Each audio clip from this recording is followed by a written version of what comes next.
여러분들과 함께 읽었던 베드로후서 1장 12절에서 21절까지 말씀을 통해서 약속을 기억하라, 이러한 제목으로 은혜를 나누고자 합니다.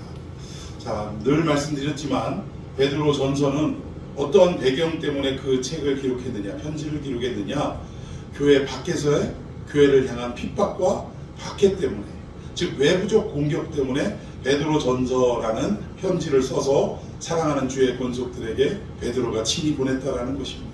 그런데 3년 정도 지나고 난 이후에 핍박과 박해가 계속 진행되다 보니까 교회 안에서 잘못된 사상들이, 잘못된 비껴진, 비틀린 복음들이 나타나기 시작했다는 거예요. 이런 복음들을 증거하는 거짓 교사들이 여기저기서 교회 내부에 깊숙이 침투해서 성도들의 신앙생활을 흐트러뜨렸다는 것입니다. 그래서 이 내부적 문제를 해결하기 위해서 베드로 후서를 기록을 했다. 자, 이런 부분들을 말씀드렸는데, 자, 그럼 도대체 구체적으로 어떤 내부적 문제, 또 이 거짓 선지자들이 어떠한 내용을 성도들에게 선포해서 이렇게 마음들을 흐트러뜨렸을까? 이 내용에 대해서 좀 오늘 살펴보도록 하겠습니다. 자, 먼저 12절 제가 읽습니다. 그러므로 너희가 이것을 알고 이미 있는 진리에 서 있으나 내가 항상 너희에게 생각나게 하려 하노라. 13절. 내가 이 장막에 있을 동안에 너희를 일깨워 생각나게 하니 옳은 줄로 여기노니. 예, 여기 보니까 베드로가 지금 이 책을 받는 수신자들에게, 즉 하나님의 백성들에게 내가 너희에게 무언가를 말하려고 하는데 이 말이 너희들에게 반드시 생각났으면 좋겠다, 이런 메시지를 던지고 있다. 여기 생각난다라는 말은 뭐 다른 말로 하면 기억했으면 좋겠다. 왜냐하면 예전에 했던 이야기를 생각하는 것을 다르게 표현하면 기억한다라고 말을 할 수 있기 때문입니다. 그래서 기억했으면 좋겠다, 이러한 권면을 하고 있는데, 여기에 보니까 내가 이 장막에 있을 동안, 13절에 내가 이 장막에 있을 동안 이라고 얘기했는데, 여기 장막은 무엇을 말할까요? 어떤 텐트? 천막? 이것은 바로 우리의 육신을 말하는 것입니다. 이 땅에 살아가면서 우리가 육을 입고 살아가는데 그 육신을 성경 곳곳에는 뭐라고 표현하냐? 장막이라고 표현한다. 마치 그 장막, 즉 텐트가 세워질 때 우리 육신이 강건하고, 그리고 그 텐트에 그 받치고 있는 뭐 말뚝이라고 하나요? 뭐라고 하나요? 그 폴대 같은 거를 빼면 천막이 이렇게 굳건히 서 있다가 어떻게 되죠? 와르르 무너집니다. 이런 것들을 결국은 육신에서 장막을 벗었다라고 표현을 하는 경우가 성경에는 종종 있다라는 거예요. 그러니까 여기에 무슨 말이냐면, 베드로가 이 장막에 있을 동안에 열심히, 즉 살아있는 동안에 너희들에게 열심히 복음을 증거했는데 그 복음을 너희가 꼭 기억했으면 좋겠다, 이런 메시지를 지금 던지고 있다라는 것입니다. 자, 우리 15절도 한번 읽어볼까요? 15절 시작. 내가 힘써 너희로 하여금 내가 떠난 후에라도 어느 때나 이런 것을 생각나게 하려 하노라. 예, 여기에도 생각나게 한다. 지금 12, 13절, 15절 이 세 구절에 생각나게 한다는 단어가 3번이나 연거푸 들어가 있어요. 그러니까 다른 말로 표현하면 기억해라, 기억해라 라는 명령이 3번 들어가 있는데, 같은 말을 반복한다라는 것은 사실 문장이 고급스러운 문장은 아닙니다. 한 얘기 또 하고 한 얘기 또 하고 하면은 별로 그렇게 멋진 문장이 될 수 없다라는 거예요. 그럼에도 불구하고 같은 이야기를 계속적으로 반복할 때는 그 안에 중요한 내용이 담겨 있기 때문에 그렇다. 지금 내가 너희들에게 말하는 이 내용이 아주 중요한 내용이다라는 것을 강조하기 위해서. 얼마나 중요하냐? 내가 이 육신 장막을 입고 있는 동안에 전파했던 이 말씀을 너희들이 꼭 기억하기를 바란다 라고 얘기할 정도로, 이거는 뭐 다른 말로 얘기하면 유언이라고 할 수도 있어요. 왜? 살아있을 때 내가 꼭 전하고 싶은 이야기, 이런 것들을 하는 것을 우리가 유언이라고 이야기를 합니다. 자, 그러면 내가 떠날 때에도 너희를 생각나게 할 것이다 라고 얘기하는데, 과연 그 내용이 무엇이냐? 구체적으로 그 내용은 바로 하나님의 말씀인 성경인 줄로 믿습니다. 성경 말씀을 너희들이 반드시 생각했으면 좋겠다, 그리고 너희들이 반드시 기억했으면 좋겠다라고 권면하고 있다라는 거예요. 여러분, 베드로의 직분은 사도입니다. 사도. 예수님의 제자, 저 사도예요. 근데 사도에게 있어서 가장 중요한 본분은 뭐죠? 배반하고 낙향한 베드로에게 갈릴리 바다까지 쫓아가셔서 우리 주님이 생선을 구워서 먹이시면서 질문하시잖아요. 요한의 아들 시몬아, 네가 나를 사랑하느냐? 라고 할 때 결국 그 대답을 온전히 하지 못한 이 베드로에게 어떻게 하십니까? 나 같은 건 주님을 사랑할 능력도 실력도 없습니다 라고 고백하는 거예요. 사실은 주님 아시잖아요. 내가 어떤 인간인지 아시지 않습니까? 내가 그토록 3년 동안 호언장담하면서 우리 예수님 다른 이들은 다 배반할지라도 나는 배반하지 않겠습니다 라고 호언장담했던 나였지만 그 십자가를 앞두고 그 가야바의 뜰에 끌려가신 주님을 바라보면서 결국 우리 인간의 호언장담은 뭐 울기 전 3번? 다 울기 전 3번. 이걸 뼈저리게 깨달았다. 그러니까 주님이 오셔서 네가 나 사랑하냐? 라고 묻는 이 질문 앞에 내가 아무리 그렇게 호언장담한들 이것이 아무것도 아님을 스스로 깨달은 거예요. 주님, 제가 주님 앞에 할 말이 뭐가 있겠습니까? 뭐 이런 대답하고 비슷한 거죠. 근데 이 대답과 함께 우리 주님이 베드로에게 다시금 새로운 직분을 허락하시는데 그게 뭐예요? 내 양을 먹이라, 내 양을 치라, 또 내 양을 먹이라. 결국 사도로서의 직분을 회복시켜 주시면서 사도가 해야 할 일이 무엇인지를 분명하게 선언하십니다. 여러분, 물론 사도가 목사는 아닙니다만 그때 당시의 사도나 지금 이 시대의 목사는 가장 우선해야 될 게 뭐고 가장 근본적이고 기본적인 사명이 뭐냐? 양들을 먹이고 치는 일인 줄로 믿습니다. 그럼 양들을 먹이고 친다라는 것은 어떻게 해요? 무엇으로 먹이고 무엇으로 칩니까? 하나님의 말씀으로 치는 줄로 믿습니다. 말씀으로 먹이고 말씀으로 치는 거예요. 근데 무엇보다도 여기 3번에 걸쳐서 생각나게 하려 하노라 라고 강조하고 있는 것은 뭐냐면 내가 너희들에게 살아생전에 정말 열심으로 하나님의 말씀을 먹이고 치고 가르쳤는데 지금 외부적 환란이 극심하고 이 시간이 길어지다 보니까 내부 안에서 거짓 교사들이 일어나서 내가 너희들에게 그토록 가르쳤던 복음을 훼손하고 엉뚱한 복음을 선포하는 거짓 교사들이 일어나고 있다, 그 얘기입니다.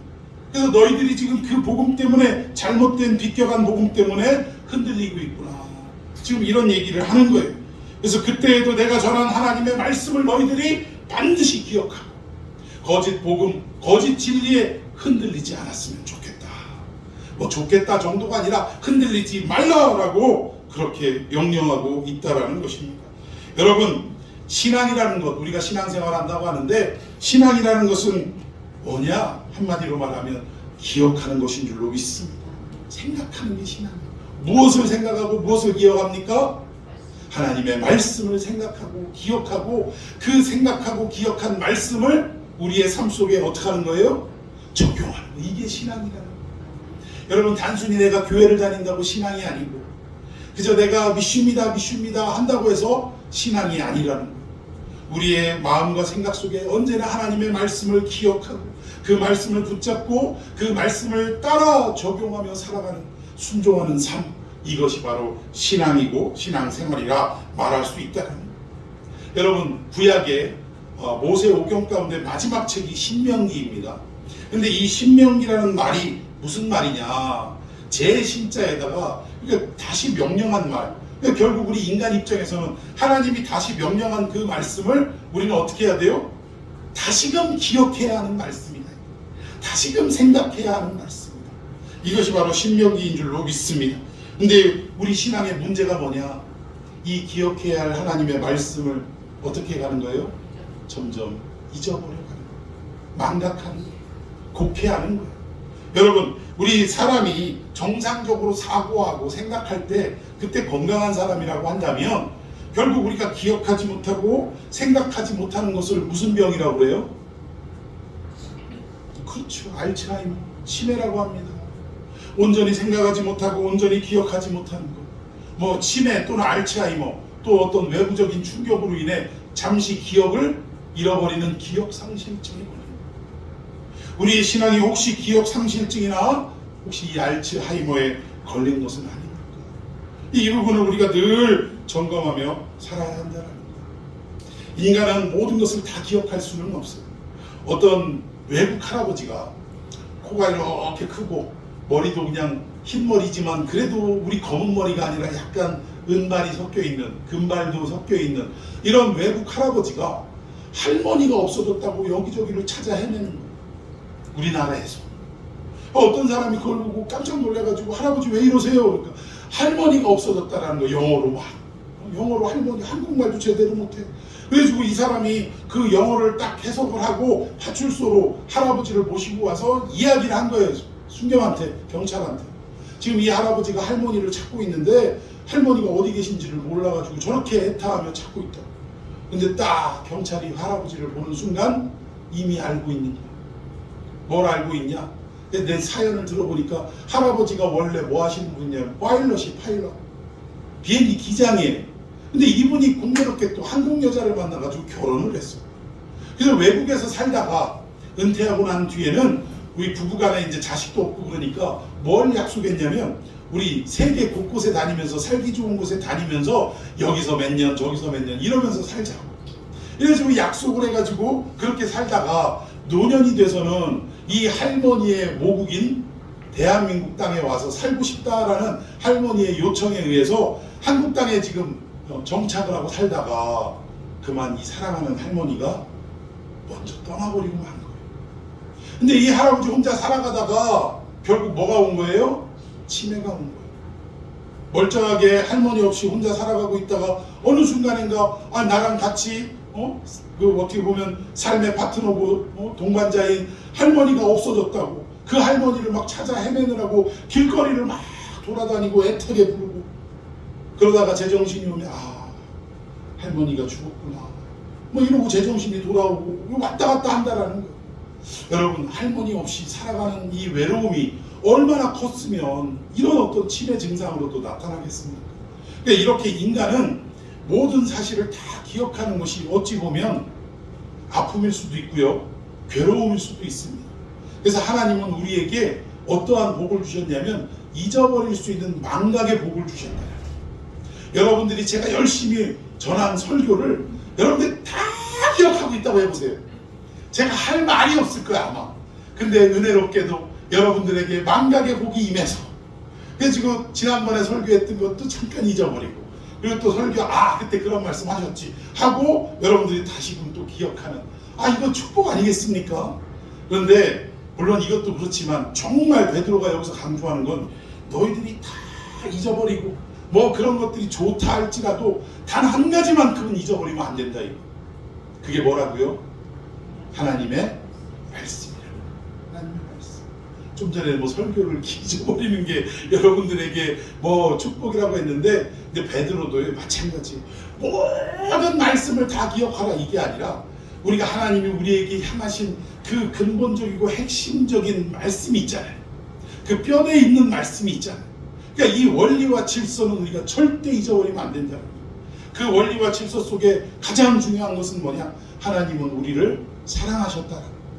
사랑하셔서 어떻게 행하셨냐? 당신의 독생자까지 이 땅에 인간을 입고 내려보내셔서 마침내 우리의 모든 죄를 다 그 아들에게 덤태기를 씌우고 그 아들이 십자가에서 죽게끔 만들었다.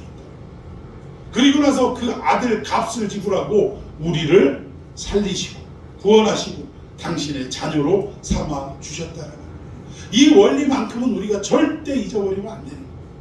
자, 계속해서 나아가겠습니다. 자, 이렇게 하나님의 말씀을 반드시 기억하라 라고 하는데 지금 우리가 살아가고 있는 이 시대 그리고 베드로가 지금 선포했던 그 시대는 언제냐?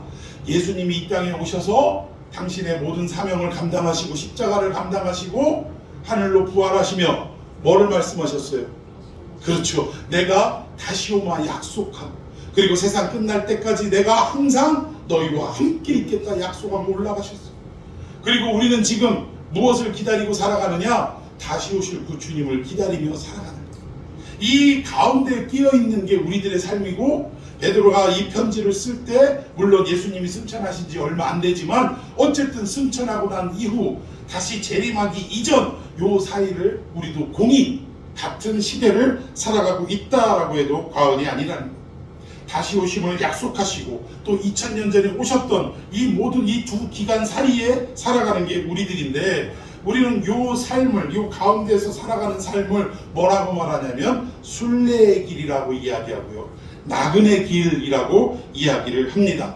왜냐하면 순례자는 결국 그 길의 목적지가 있습니까 없습니까? 있는 거예요. 나그네도 길의 목적지가 있습니까 없습니까? 있는 거예요. 본향이 있는 거예요. 본향이. 그래서 그 본향에 도착하기 이전에 모든 걸음을 순례길이라 또는 나그네길이라 이야기를 한다라는 것입니다. 그런데 베드로가 성도들에게 지금 거짓 선지자들이 자꾸 이렇게 다시 오마 약속하신 주님의 메시지를 흐트려 놓는 거예요. 뭐라고 흐트려요? 아이고 오시긴 멀으셔. 한 번 왔다가 그 꼴을 당하고 가셨는데 그냥 우리는 이 땅에서 뭐만 하면 돼? 열심히 기도하고 찬송하고 예배드리고 이러면 되는 거지. 그리고 천국 가면 돼. 다시 오시긴 뭘 다시 오시긴.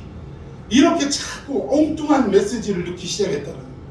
그리고 이게 먹힌 것이 뭐냐면 이 당시 초대교회 그때 당시의 성도들은요, 예수님의 승천을 목격하고 다시 오마 하는 약속을 받았어요. 근데 금방 오실 줄 알았어요. 그래 다시 오마 하니까 내 생전에는 올 줄 알았어. 근데 10년이 지나도 안 오고 20년이 지나도 안 오고 이러니까 결국 어떠한 마음들이 생기냐? 오라 이상하네. 왜 안 오시지? 이런 어떤 기다림에 지쳐있는 상태였다라는 거예요. 그때 이런 잘못된 거짓 진리가 비집고 들어가서 더군다나 외부적으로는 교회를 향한 어마어마한 핍박이 지금 몰려오고 있다는 거예요. 그 핍박과 함께 뭐가 변화되지 않는 삶 속에 주님은 왜 안 오시나 이러다가 그런 거짓 진리에 넘어가고 흔들리는 일들이 있었다라는 것입니다. 그래서 베드로는 아니라 이거 주님은 반드시 다시 오신다 그러면서 그 소망을 기억하라고 명령하고 있고 그 소망을 붙들며 살아가라 라고 말씀하고 있다는 것입니다. 교회 안에 들여온 이 거짓 선지자들이 자꾸 진리를 왜곡시켜서 다시 오마 약속하신 주님의 약속을 흐트려버리는, 잊어버리게 하고 곡해하게 하는 이러한 상태에 있는 사랑하는 성도들에게 아니라는 거죠. 다시 오마 했던 주님의 재림의 약속은 반드시 이루어진다라고 선언하는 것입니다. 그걸 잊어버리지 말라는 거예요. 그걸 생각하고 살아가라는 것입니다. 이처럼 주님의 재림은 어떠한 성격이 있냐면 다시 주님이 오실 때는 초림 때는 죄악된 우리들을 구원하기 위해 이 땅에 오셨다며 다시 오시는 주님은 어떤 성격이 있죠? 그렇죠. 심판의 성격입니다. 심판의 주님으로 이 땅에 다시 오시는 것입니다. 여러분 묻습니다. 부활은 믿는 자만 부활합니까? 믿지 않는 자도 부활합니까? 그렇죠. 믿지 않는 자도 부활합니다. 믿는 자는 생명의 부활, 믿지 않는 자는 심판의 부활, 사망의 부활로 다시금 부활의 역사가 일어난다라는 것입니다. 그러니까 성격이 좀 다를 뿐이지 부활은 반드시 있다라는 거예요. 그러면 우리는 어떤 부활을 맞이해야 되겠습니까? 생명의 부활을 맞이해야죠. 생명의 부활을 맞이할 수 있는 자는 누구냐? 다시 오마 약속하신 주님에 대한 소망을 놓지 않고 살아가는 자. 그 말씀 붙들고 소망하고 기대하며 살아가는 자, 이 땅에 순례길을 걸어가는 자, 나그네 길을 온전히 걸어가는 자, 이러한 자가 주님의 재림을 맞이한다는 것입니다. 근데 여러분 이 땅에 살아가는 순례길이 쉽습니까? 만만치 않습니까? 만만치 않아요. 믿음을 지키며 저 천성 본향을 바라보고 우리가 걸어간다, 온전히 걸어간다라는 건 이건 쉬운 일이 아니라는 거예요. 어떤 사람이 이런 얘기를 했다고 합니다. 나는 고난을 겪을 때만 기도한다. 얼핏 들으면 참 웃기는 사람이네. 그러면 편안할 때는 기도 안 한다는 얘기네. 우리가 이렇게 들리잖아요. 근데 한국말은 어디까지 들어보래요? 끝까지 들어봐야 돼요. 그러니까 이 사람이 뭐라고 얘기하면 나는 고난을 겪을 때만 기도한다 라고 얘기하길래 야, 이 사람 신앙 참 편한 대로 하네 했는데 그 다음 얘기가 뭐냐면 이 땅에 사는 날 동안 늘 고난이었다 라고 얘기하는 거예요. 그러니까 편안할 때가 없었다라는 거예요. 그러니까 나는 늘 하나님 앞에 기도하며 살아갔다 그 말입니다. 여러분 공감이 되십니까? 우리 인생 가운데 물론 시시때때로 어떤 여러 가지의 세상 일 때문에 기쁠 때도 있고 즐거울 때도 있고 뭐 아주 웃음이 넘쳐날 때도 있습니다. 그러나 전반적인 우리의 인생길을 되짚어보면 우리의 삶 자체는 결국 이 땅에서 우리의 대적 원수 마귀가 우리가 구원받기 구원받지 못하게 하려고, 영원한 구원, 완성을 얘기하는 거죠. 그 완성된 구원에 이르지 못하게 하려고 우는 사자와 같이 우리를 어떻게 하는 거예요? 삼키려고 호시탐탐 노리고 있다. 그러니 우리의 인생이 결코 영적으로 완전한 기쁨을 누리기에는 부족하죠. 늘 고난과 도전과 역경이 끊임없이 일어나는 게 이게 우리의 인생길이 아니냐 하는 생각이 드는 거예요. 그래서 이걸 우리가 고난이라 얘기하는데, 이 고난을 언제까지 우리가 피할 수 없느냐? 주님이 다시 오시는 그날까지 이 고난은 피할 길이 없다. 이걸 우리가 염두에 두고 살아가야 한다는 것입니다.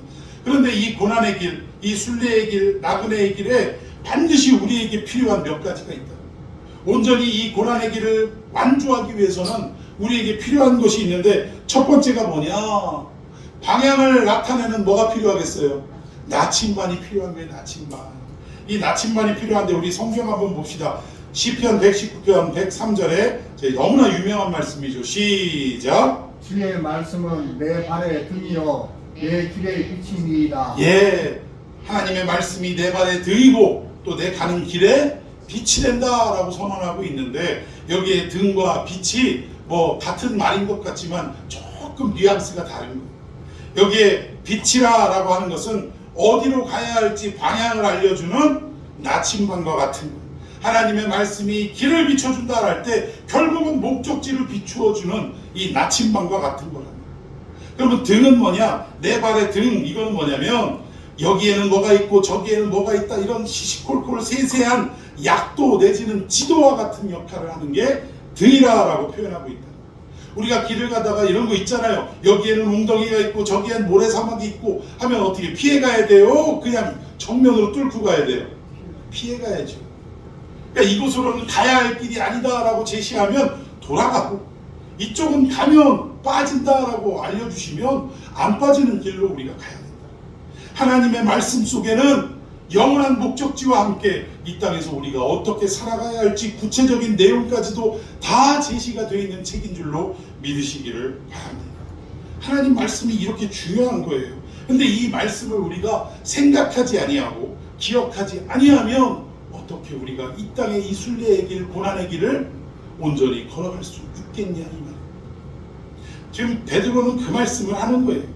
베드로가 교회 안에 들어온 거짓 교사를 이렇게 고발하고 있는데 14절 한번 봅시다. 본문 14절 시작. 이는 우리 주 예수 그리스도께서 내게 지시하신 것 같이 나도 나의 장막을 벗어날 것이 임박한 줄을 압니다. 예, 장막이 뭐라고 그랬죠? 육신, 우리 육신의 장막. 지금 육신의 장막을 벗어날 것이 임박했다, 이 얘기는 뭐예요? 곧 죽을 날이 가까웠다라는 걸 베드로가 알았다라는 것입니다. 자, 그리고 15절 제가 있습니다. 내가 힘써 너희로 하여금 내가 떠난 후에라도, 여기 떠나는 길 떠난 후가 아니라 내가 죽고 난 후에라도 어느 때나 이런 것을 생각나게 하려 하노라. 나 죽고 난 뒤에도 내가 너희들에게 전했던 이 메시지를 반드시 생각해라, 이 얘기. 자, 16절 시작. 우리 주 예수 그리스도의 능력과 강림하심을 너희에게 알게 한 것이 교묘히 만든 이야기를 따른 것이 아니요 우리는 그의 크신 위엄을 친히 본 자라. 예, 여기서 너희들이 생각하고 기억해야 할 말씀은 우리 주님이 반드시 다시 오신다. 주님의 재림의 내용을 지금 말하고 있는데 이걸 생각나게 하려 한다라고 말씀하면서 16절에 보니까 예수 그리스도의 능력과 강림하심, 즉 재림을 얘기하는 겁니다. 너희에게 알게 한 것이 교모히 만든 얘기가 아니라는 거예요. 그럴싸하게 꾸며낸 얘기가 아니라는 것입니다. 우리는 그의 크신 위엄을 친히 봤다. 예수님이 친히 승천하시면서 내가 다시 온다라고 말씀하시는 그 내용을 내 눈으로 목격한 사람이 나다. 눈으로 목격한 사람이 바로 나다. 그러니 이 엉뚱한 이야기에 너희들이 흔들리지 말아라. 나는 분명히 봤다. 나는 분명히 들었다. 이 얘기를 하는 것입니다. 그러니까 어떻게 보면 증인으로서의 삶을 확실하게 산 사람이 베드로가 아닌 것입니다. 승천하시는 모습, 그 이전에 자기가 배반했던 자신의 모습, 또 그 배반한 제자를 극히 바라보시는 주님의 시선, 그때 생각만 해도 그 눈빛 어떻게 감당했을까? 주님이 막 이리저리 매 맞고 침 뱉음 당하고 그러다가 부인하는 베드로 베드로하고 눈이 딱 마주쳤는데 다구는 소리가 들리는 거야. 그러니까 이때 이 베드로가 예수님 눈을 어떻게 바라봤을까? 그러니까 이랬던 자신.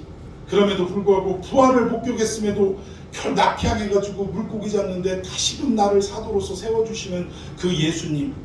뭐 이러한 내용들을 다 친히 겪었던 베드로의 메시지는 그 어떠한 사도들보다 강력한 메시지인 줄로 믿습니다.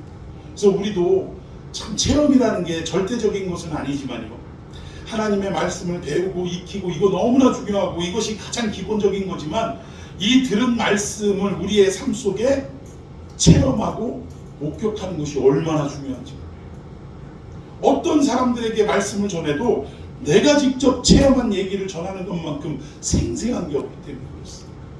여러분들에게도 말씀이 현장에서 드러나는 역사가 있기를 축원해 드리겠습니다. 지금 이 말을 하는 이유는 자꾸 주님 안 오신다, 그냥 신앙생활 하다 가면 된다, 이렇게 현혹하는 거짓 교사들에게 이 거짓 교사들이 자꾸 성도들의 희망을 꺾고 이 미혹을 하는 일들이 있으니까 이것으로부터 분명하게 경계하게 하고 또 믿음을 지켜나가게 하기 위해 이 메시지를 전파했다라는 거예요. 오늘 이 시대에도 진짜 복음이 아닌 가짜 복음, 유사 복음, 그리고 이단도요, 정말 무서운 게 뭐냐면 성경만 보는 이단이 더 무서워. 이것들은 성경만 보는데 문제는 성경을 바로 해석하는 게 아니라 이상하게 해석을 하는데도 성도들은 교회에서는 듣도 보도 못한 얘기니까 놀라워요, 안 놀라워요? 그것도 이것들이 구약 몇 장 몇 절의 이야기를 갖다 신약 몇 장 몇 절에서 딱 하면서 짝짝 하면서 쪼갠다고 하고, 그러니까 기존 교회에서 맛보지 못했던, 그리고 또 이런 사람들은 대부분 열심인 사람들이 대부분이에요. 하나님의 말씀에 대해서 자꾸 막 사모하고 이런 사람들이 대부분이라. 근데 그런데 현혹되고 넘어가서 결국 진정한 메시지의 의미를 알지 못한 채 잘못된 일들을 지금도 둘씩 셋씩 막 엮여가지고 직장도 때려치고 자식들은 학교도 그만두고 이러면서 주님 오실 날 나왔다고. 근데 이미 오셨다고. 그 오신 분이 누구요? 이목씨고 뭐 어쩌고저쩌고 이 사람들. 그 사람 죽으면 또 희한하게 하나님 아버지라고 했다가 죽으니까 그 사람 부인을 갖다 하나님 어머니라고 그러질 않나. 하여튼 이 영적인 문제라 어쩔 수가 없나 봐요. 대학 교수들도 그런데 넘어가더라고요. 근데 이게 육적인 문제가 아니기 때문에 그렇습니다. 자, 어쨌든 18절 또 읽어봅시다. 제가 먼저 읽고 여러분 19절 읽습니다. 이 소리는 우리가 그와 함께 거룩한 산에 있을 때 하늘로부터 나는 것을 들은 것이라. 19절 시작. 또 우리에게는 더 확실한 예언이 있어 어두운 데를 비추는 등불과 같으니 날이 새어 샛별이 너희 마음에 떠오르기까지 너희가 이것을 지휘하는 것이 옳으니라. 예, 베드로는요 하늘로부터 임하는 소리를 여러 번 들었습니다. 언제 들었냐면 따로 세 제자만 데리고 변화산에 올라가셨을 때 하나는 초막셋을 짓고 하나는 주님을 위해, 하나는 모세를 위해, 하나는 엘리야를 위해 짓고 여기서 살고 싶습니다. 한 100년, 한 500년 살고 싶습니다. 막 이랬더니 거기에 대한 얘기는 안 하시고 뭐라고 하세요? 이는 내 사랑하는 자요 기뻐하는 자니 너희는 저의 말을 들을지어다. 전혀 물어본 얘기하고는 하고 자기가 내뱉은 얘기하고는 상관없는 대답이 하늘로부터 들렸다. 따지고 보면 뉘앙스는 그거예요. 엉뚱한 소리 하지 말고 너는 예수님 따라가서 시키는 대로나 잘해라. 그 얘기예요. 헛소리 하지 마라. 그 얘기죠. 근데 어쨌든 그때도 들었죠. 또 예수님이 승천하실 때에도 예수님의 약속을 친히 들었던 사람이에요. 어쨌든 예수님이 변화산에서 한번 하늘로부터 음성을 베드로가 친히 들었고, 또 감람산, 예수님이 승천한 곳이 또 감람산 아닙니까? 이 감람산에서도 내가 다시 오마 약속을 들었고 땅끝까지 너희와 함께 하겠다라고 그 약속을 들었던 게 베드로예요. 이게 내가 직접 들은 얘기 내가 너희들한테 하는 거다. 다시 오신다 하면서 19절에 더 확실한 예언이 있대. 내가 직접 들었던 하늘로부터 들렸던 소리보다 더 확실한 예언이 있다라고 지금 19절에 말씀하고 있습니다. 그럼 도대체 더 확실한 예언은 무엇일까? 여러분, 이 예언이 내용이 결국은 무엇을 말하냐면 구약의 선지자들을 통해서 전해왔던 말씀과 지금 사도들을 통해서 하나하나씩 기록해가고 있는 이 말씀, 즉 달리 얘기하면 구약과 지금 신약이 완성되지 않았지만 신약이 써져가고 있는 상황인데 이 신약의 말씀, 통틀어 하나님의 말씀인 성경을 말합니다. 더 확실한 예언은 성경을 말하고 있는 것입니다. 여러분, 성경만큼 확실한 예언서가 없는 줄로 믿습니다. 이 예언만큼 명확하고도 확실한 게 없다라는 거예요. 그래서 뭐라고 하냐면 성경은 예언의 완성이다 라고 얘기합니다. 근데 우리는 예언의 완성인 성경을 늘 우리 곁에 가까이 두고 있으면서도 뭐 받으러 다녀요? 예언 기도 받으러 다니는 사람들이 허다해. 여러분, 예언 기도를 도대체 왜 받으러 다닐까요? 이유는 하나예요. 내일에 대한 불확실성 때문입니다. 생각해 보십시다. 우리가 하나님을 믿고 있는데 우리의 내일을 하나님이 책임져 주지 못한다라고 생각하기에 우리의 내일이 불안할 수밖에 없는 거예요. 여러분, 오늘 당장 내가 빚으로 허물어져 가고 아주 숨도 못 쉴 정도로 답답한 하루하루를 보내지만 하나님이 내 인생을 책임지신다라는 언약의 말씀을 믿는다면 내일이 불안해요, 안 불안해요? 내일 내가 카드값을 메꿀 날이라고 해도 지금 수중에는 돈 한 푼도 없어. 그럼에도 불구하고 하나님이 내 인생을 주도하신다라고 믿기만 하면 당장 뾰족한 수는 없지만 내일이 불안하지 않게 되더라고요. 왜? 우리가 의지하는 백그라운드가 하나님이라는 분이 계시니까. 그런데 내일이 불확실한 이유는 그 우리의 백그라운드 되시는 하나님을 믿지 못하기 때문에 그렇다. 여러분, 말이 예언기도지 예언기도 가보면 뭐라고 그래요? 막 반말부터 하면서 기도하면서 그러네. 반말부터 하면 아주 그냥 하나님 신이 그냥 저 예언기도하는 사람들 접신을 해가지고 자기가 하나님인 것처럼 막 말을 해요. 네가 열심히 기도하고 신앙생활 하는 건 내가 안다. 그러나 너에게 부족한 것이 하나 있으니 너 왜 이렇게 헌금 생활을 똑바로 안 하냐? 너 왜 자꾸 11조를 떼먹느냐? 뭐 이러면서 얘기하면 기도하면서 놀래가지고 아버지 이래가면서 기도 끝나면 정말로 제가 떼먹었는데요. 정말 내가 이거 다 해야 되겠어요. 막 이래가면서 내일이 불확실하니까 그런 얘기에 어떻게 보면 현혹이 되는 거예요. 근데 정말로 확실한 예언은 뭐다? 성경 말씀이다. 그러니까 우리가 자꾸 이미 성령께서 우리 안에 내주해 계시는데 성령께 우리가 내일을 못 맡기고 불안해하면서 예언기도 받으러 다니면 되겠냐. 제가 분명히 선언하는데 예언기도라고 뭐 하는데 가봐야 99.99%는 다 뭐예요? 가짜예요. 그 사람 본인도 속는 거예요. 그러니까 그 사람이 속이려고 막 가짜 행세를 한다 이 얘기가 아니라 본인도 이 일이 하나님이 하시는 일이라고 착각하고 막 내뱉는 거예요. 단적인 얘기 하나 해볼까요? 이 어떤 교회에 권사님들이 아주 기도의 은사, 방언의 은사, 통변의 은사를 받은 아주 쟁쟁한 권사님들, 할머니 권사님들이 드글드글거려. 근데 그 교회에 극동방송 그 대표이셨던 누구요? 그렇죠. 김장한 목사님의 둘째 아들 김요한 목사님.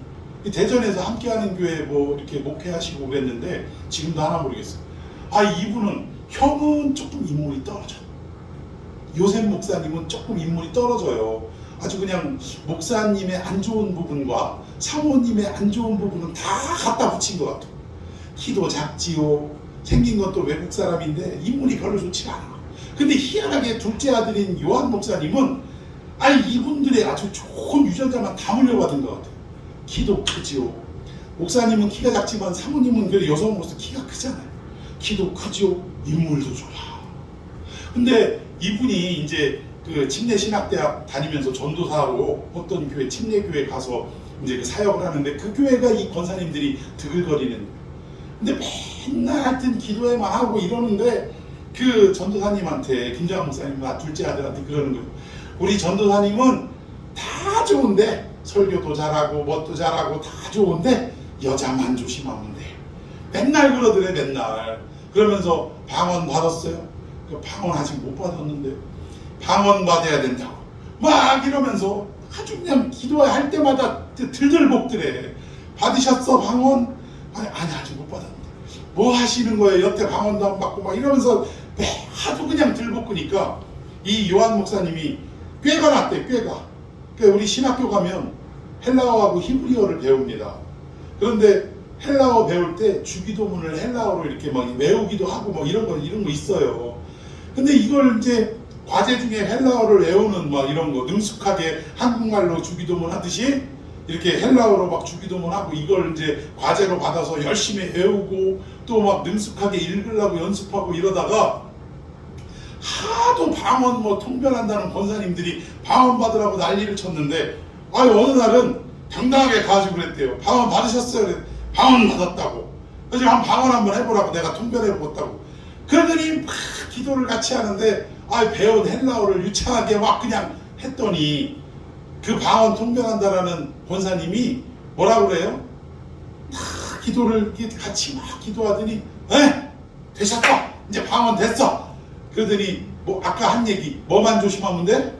전도사님은 여자만 조심하면 돼? 아니 지금 뭐 했는데 헬라어로 주기도문 외웠는데 반복으로. 근데 그게 결국 이 엉터리 아니에요? 엉터리더라 이거야. 엉터리더라. 물론 엉터리 아닌 분들도 많이 있지만 은사 받았다는 분들 중에 조심해야 될 게 뭐냐면 저도 그게 알아요. 해봤으니까 감이 있는 거예요.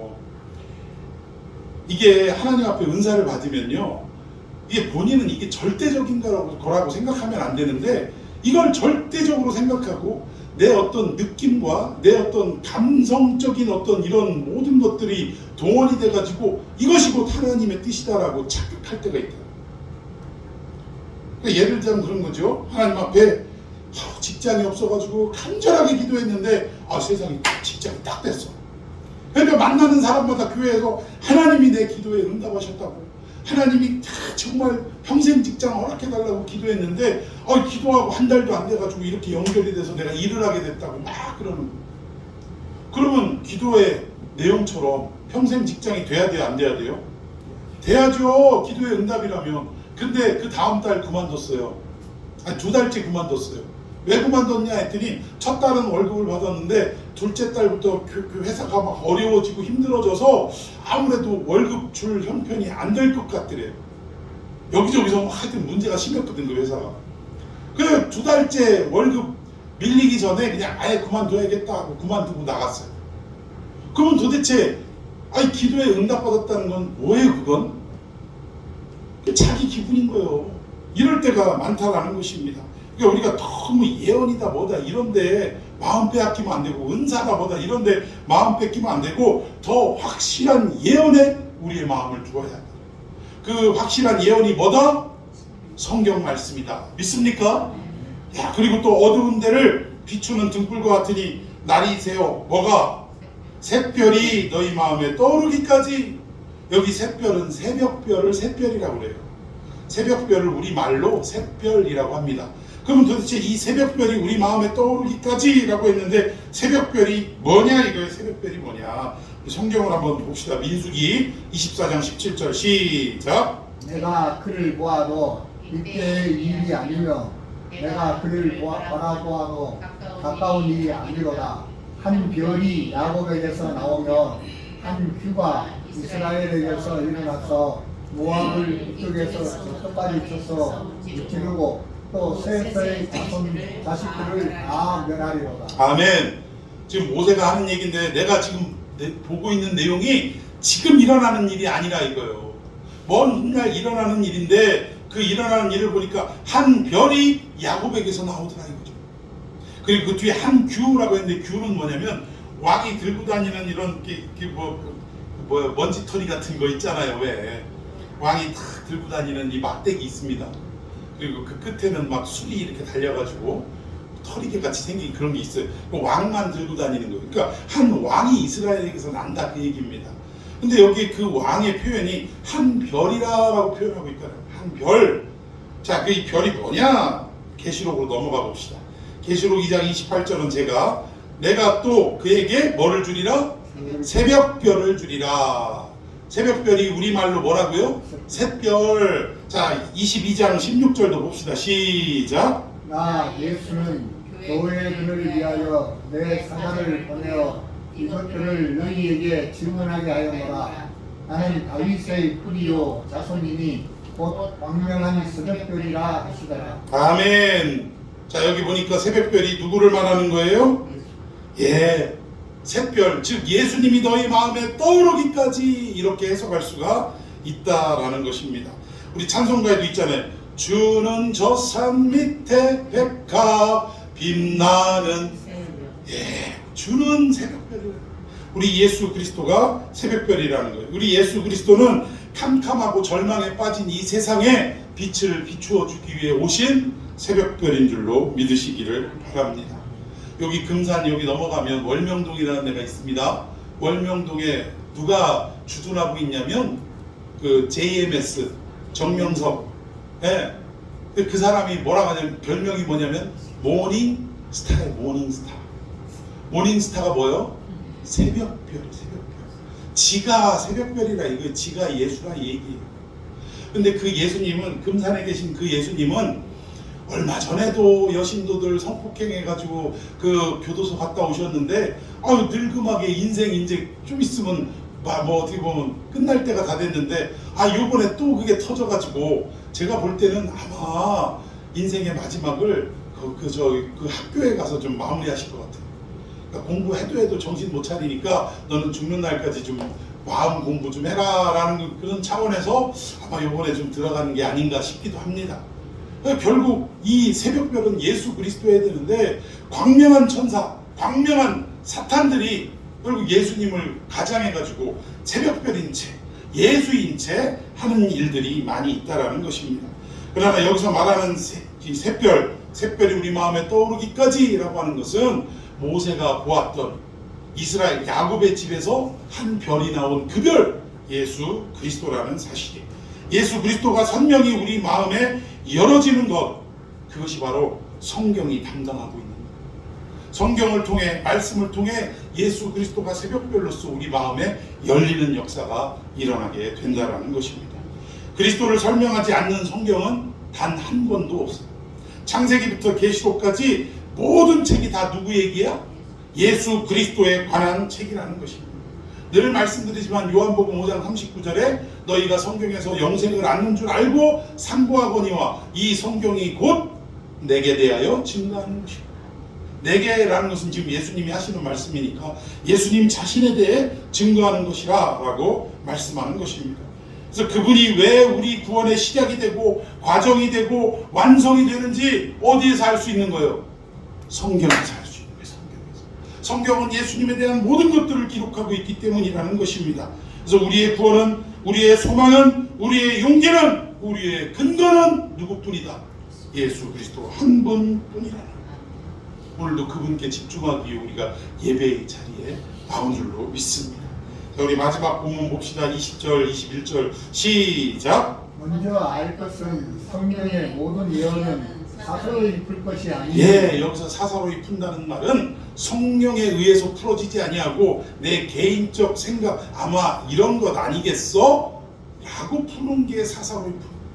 자기 마음대로 푸는 게 사사로이 푸는 거예요. 자, 21절 계속 봅시다. 시작. 예언은 언제든지 사람의 뜻으로 낸 것이 아니요 오직 성령의 감동하심을 받은 사람들의 하나님께 받아 말한 것입니다. 예, 성령의 감동을 받아서 감동을 받은 사람들이 하나님께 받아서 말한 것이다.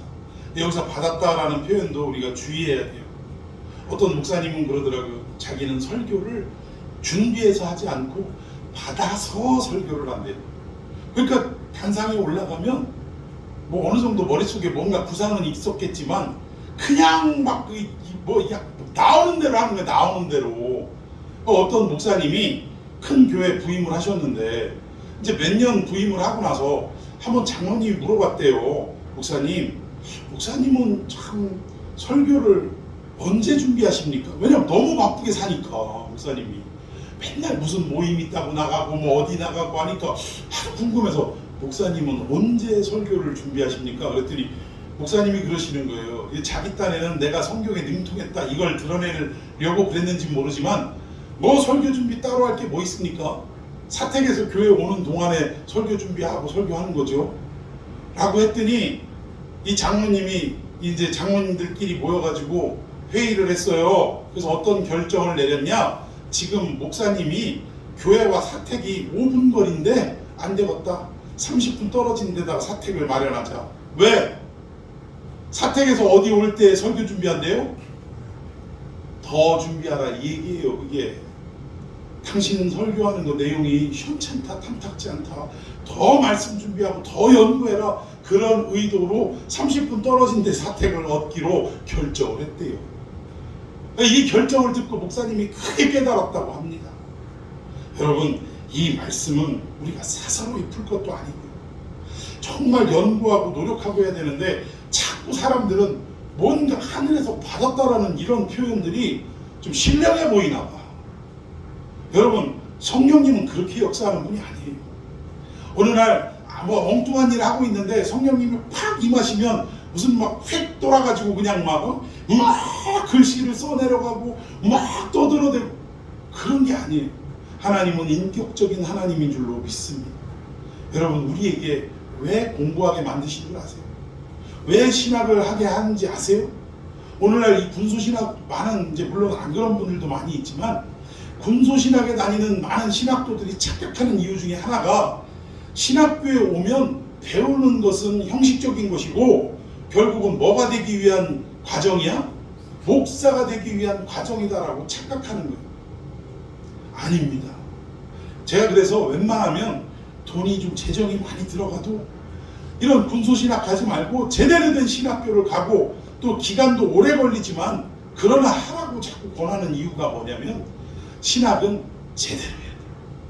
배우고 익히고 내가 알고 있었던 내가 어떤 그 신앙적 느낌으로 알고 있었던 이런 해석이 아니라 정말 철학부터 시작해가지고 신학의 모든 내용, 성경, 신학, 조직, 신학 이러한 내용들을 하나하나씩 다 깨달아 갈 때 그때 어떻게 돼요? 하나님에 대한 눈이 새롭게 열리는 거예요.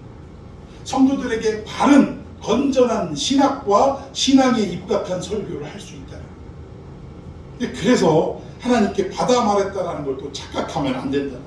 성령의 감동하심을 입은 건 확실하지만 그리고 성령의 감동은 어떤 의미냐? 디모데후서 3장 16절에 모든 성경은 하나님의 감동으로 되었다. 성경 자체가 하나님의 감동으로 기록된 것임을 믿으시기 바랍니다. 자, 교훈과 책망과 바르게 함과 의로 교육하기에 유익하니 17절. 이는 하나님의 사람으로 온전하게 하며 모든 선한 일을 행할 능력을 갖추게 하려 합니다. 성경을 제대로 배우고 눈이 열리면 결국은 하나님의 사람으로 어떻게 돼요? 온전해지는 거예요.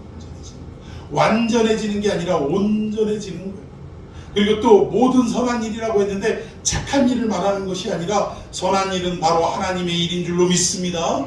하나님의 일을 행할 능력을 갖추게 되더라고요. 오늘 하나님 일하는데 영적인 능력이 갖추어지지 않고 자세가 안 돼 있는데 이 일을 행하는 사람들이 얼마나 많습니까? 제가 오늘 얼마나 아침에 나 부끄러웠는지 몰라요. 내가 쥐구멍이라도 있으면 들어가고 싶더라고요. 어떤 문학가가 목사님이 스스로 자기를 얘기하면서 어떤 문학가가 나를 이렇게 표현을 했습니다. 뭐 무슨 음유시인이며 뭐 자기의 설교가 이렇다고 와, 그 얘기를 막 몇 개의 표현을 한 걸 그대로 말하면서 자기 자신을 이렇게 표현했는데 뭐 기분 나쁘지는 않습니다. 뭐 이러면서 얘기하는데 와, 납작이 난 제가 다 부끄럽더라고요. 같은 목사라는 게 너무 부끄럽더라고요. 여러분, 우리는 그래서는 안 돼요. 하나님의 일을 할 수 있는 이런 능력이 갖추어져야 이 일도 하는구나.